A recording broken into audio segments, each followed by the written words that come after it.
Rehabilitation and Compensation Amendment Bill, second reading.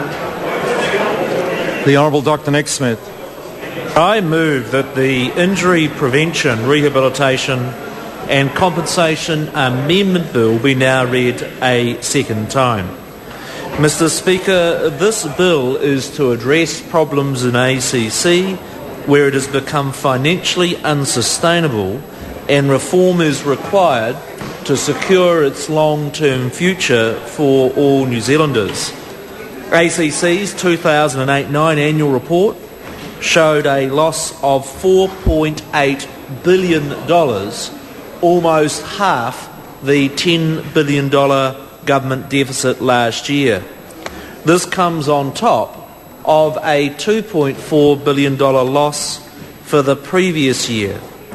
Over the past 4 years, ACC's unfunded liabilities, i.e. the difference between its liabilities and its assets, has grown from $4 billion to $13 billion. Mr Speaker, this is a significant and serious problem that cannot be ignored. The underlying issue for ACC is the steep increase in claim costs, up 57% in the last 4 years, or rising at 5 times the rate of inflation. ACC cannot sustain the ongoing increases in claim costs arising from greater claim numbers, deteriorating rehabilitation rates and unfunded scheme extensions. The underlying problem, Mr Speaker, is that ACC has drifted away from being a state insurer to being an extension of the welfare state. This bill is a key part of the government's reforms to ACC that are needed to make the scheme affordable, to make it sustainable and to make it fair. Order. I apologise, Mr Speaker. Minister. Could I just ask members, it is the height of rudeness to the House to stand with their back to the chair in loud conversations with colleagues. It is totally unacceptable. It is not only rude to the member speaking, it is rude to the House, and I won't tolerate it. It's unacceptable. I apologise to the Honourable Dr Nick Smith. He has the floor. Mr Speaker, I welcome the diligent and good report that has been produced by the Transport and Industrial Relations Committee, its recommendations, and want to thank both the committee and the officials for the hard work that they did in progressing this bill, and particularly want to acknowledge that effort given the tight timetable in which the government has had to advance this bill to be able to minimise levies for so many New Zealanders in the year ahead. I'd also like to acknowledge and thank those that took the time to make submissions on the bill. Mr Speaker, the changes in this bill are part of a wider reform of ACC that began with changes to the board in March last year, the stocktake that we announced in August, and other regulatory and operational changes that we're making to ensure we meet those objectives.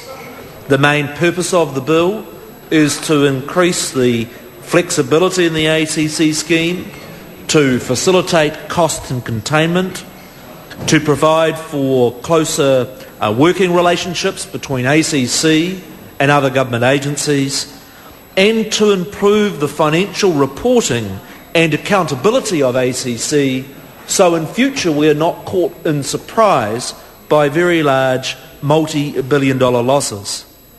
The main amendment contained in the bill will extend the date for fully funding residual claims out from 2014 to 2019, require that there be a final valuation on those residual liabilities and fold those into the main accounts.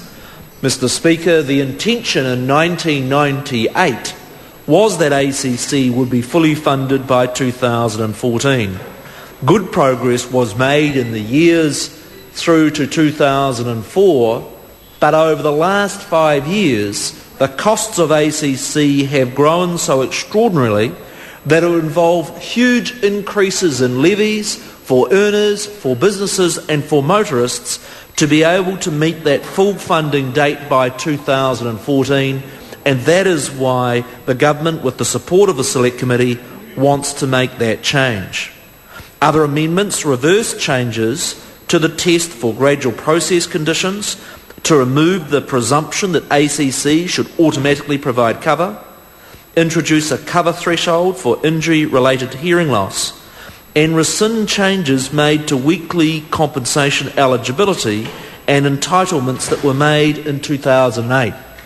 Mr. Speaker, I do want to express a strong concern that even in June 2008, when the previous Minister of ACC reported to the House a $2.4 billion loss within ACC, that it was nothing short of reckless and irresponsible to add a further 12 entitlements to the scheme in the months that followed prior to the general election, thus exacerbating the financial problems that ACC now faces. Mr. Speaker, the bill also allows experience rating and risk sharing to be applied to levy rates in the work account and risk rating in the motor vehicle account. It strengthens the disentitlement provisions for offenders and reintroduces disentitlement for willfully self-inflicted injuries and suicide.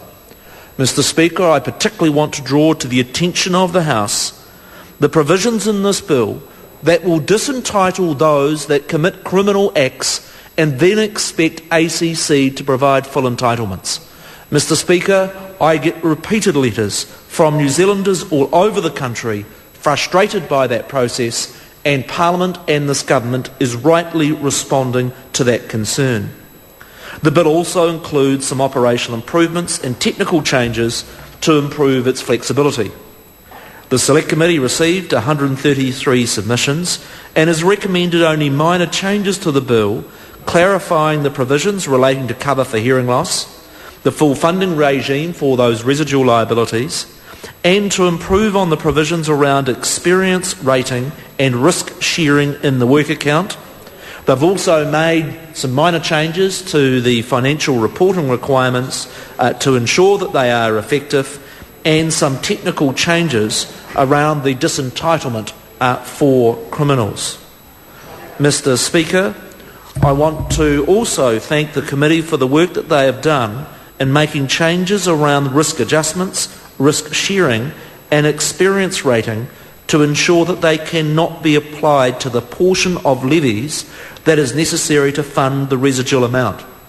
And the reason that is a sensible change is that while experience rating that provides incentives for businesses to have a safer work record should properly apply to current levies, the Select Committee determination that it not apply to those historic residual levies is quite appropriate. Mr. Speaker, the Select Committee has also made amendments to clarify that the 6% threshold on cover for hearing loss applies to hearing loss from a covered or accident-related cause only. The committee has also recommended amendments to clarify the provisions for disentitlement of offenders. These amendments clarify that offenders' families are not entitled to compensation for fatal injuries to the offender, and that a sentence of home detention is also covered in the disentitlement provisions. Clarifications have also been recommended to the extent of treatment to be provided for those entitled offenders, and that, in my view, is appropriate. Finally, Mr. Speaker, the committee has recommended amending the provision relating to the requirement that ACC report on its financial condition to recognise that ACC cannot really be an impartial advisor on its own activities, while we still want to proceed, and I commend the Select Committee on ensuring those quite transparent financial reporting requirements. Mr. Speaker, I do want to give the House notice that, as I've already announced, it is my intention to bring an SOP to the House to enable the specific motorcycle levy to be introduced that's been so successful in reducing motorcycle accidents in Victoria. Can I conclude by restating this government's commitment to the core concepts of ACC as a 24/7 no-fault insurer for all New Zealanders? To secure ACC's future, the scheme has got to be affordable and has got to be financially sustainable. This is the underlying purpose of this bill, to reduce the pressure on levy payers created by